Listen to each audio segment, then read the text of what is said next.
Tu m'as demandé en message privé ce que j'en pense. Tu souffres de l'hépatite B. Tu as des douleurs physiques, essentiellement sur la partie droite de ton corps, et notamment localisées à l'épaule. Tu dis avoir d'immenses douleurs depuis 2 ans. Tu prends du tenofovir. Tu me demandes ce que tu peux faire pour soulager tes maux. Changer ton alimentation, faire du sport, des plantes médicinales. Y a-t-il d'autres astuces? Je suis vraiment navré que tu souffres de douleurs liées à l'hépatite B. Il est important que tu consultes un spécialiste de la santé, sérieux, investi et motivé à l'idée de te suivre sur du long terme pour discuter de tes symptômes et de ton traitement, car chaque cas est différent et chacun de nous est à la fois unique. Cela dit, voici quelques suggestions qui pourraient t'aider à soulager tes maux en complément de ton traitement médical. 1. Une alimentation équilibrée.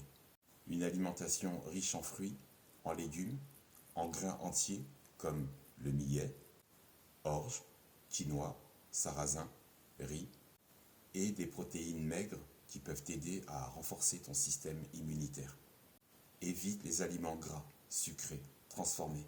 Ça peut être également bénéfique pour ta santé hépatique. 2. Hydratation.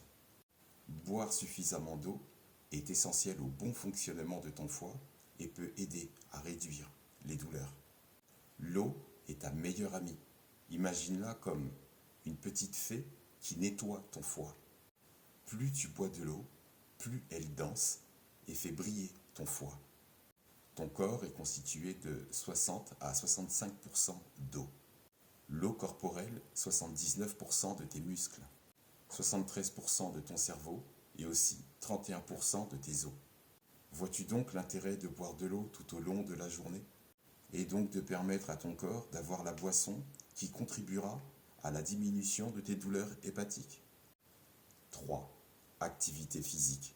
Des exercices doux comme la marche, le pilate, le yoga ou la natation peuvent t'aider à améliorer la circulation sanguine et à réduire les douleurs.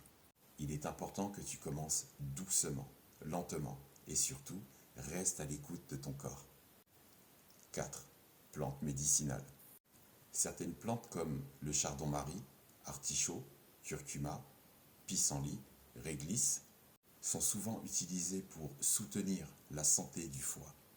Cependant, tu devrais en parler avec le spécialiste de santé sérieux et investi avant de les essayer, car certaines plantes peuvent interagir avec certains médicaments. S'il te suit sérieusement, il pourra te dire lesquels seront utiles sans interférer avec les médicaments. 5. Gestion du stress. Des techniques de relaxation et de respiration. Par exemple, la respiration profonde. Imagine que tu es un dragon et que tu viens de finir un repas copieux. Inspire profondément par le nez, expire lentement par la bouche, comme si tu soufflais des flammes. Je sais, ça peut sembler bizarre, mais ça aide réellement à calmer le système nerveux. Il y a aussi la méditation, en marchant. Au lieu de rester assise comme une statue, fais une promenade en te concentrant sur chaque pas. C'est comme une danse, mais sans les mouvements compliqués. Et si quelqu'un te regarde bizarrement, dis-lui que tu es en pleine méditation moderne et que lui ne souffre pas de l'hépatite B. Et si c'est le cas, qu'il fasse de même. Il y a aussi la technique du stop.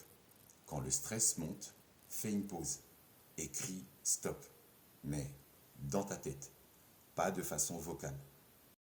Imagine que tu es un agent secret en train de désamorcer une bombe. Ça peut sembler dramatique, mais en fait, ça aide à recentrer ton esprit. Donc des techniques de relaxation comme la méditation, la respiration profonde ou le tai chi peuvent t'aider à réduire la douleur et à améliorer ton bien-être général. 6. Physiothérapie. Consulter un physiothérapeute pourrait t'aider à gérer tes douleurs et surtout à améliorer ta mobilité.